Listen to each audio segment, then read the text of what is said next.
Mira, yo estoy encantado y maravillado de tener al mejor jugador del mundo en la plantilla. Esto es un hecho imposible de olvidar y además un hecho que me motiva cantidad.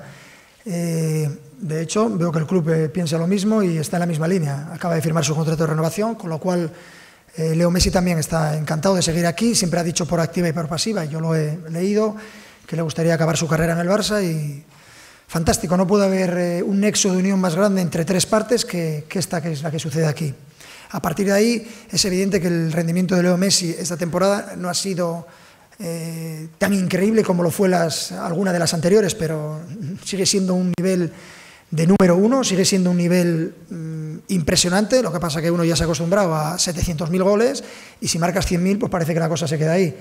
Messi aporta muchas más cosas que goles, creo que es muy necesario, indispensable para todo el grupo, creo que va a ser un referente único, espero que conmigo encuentre su mejor versión, si no la encuentra lucharemos y buscaremos las condiciones necesarias para que se den, pero ya no solo con Messi, lo hago extensivo a los Iniestas, a los Neymar, a todos los jugadores que forman la plantilla, a todos los jóvenes de la cantera que conozco y que sé que están también en el primer equipo. A estos sí que les vamos a exigir muchísima hambre, más hambre todavía, porque lo tienen que demostrar cada día, y un poco esa es la idea que veo, reforzar lo que tenemos y fiarnos de todo lo que viene por detrás, porque considero que tiene muy buen nivel.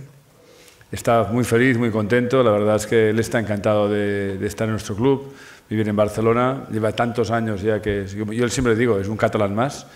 Y se fue tranquilo y contento, con ganas de volver. Me preguntó, ¿quién será el nuevo entrenador? Le dije Luis Enrique y bueno, pues se fue contentísimo.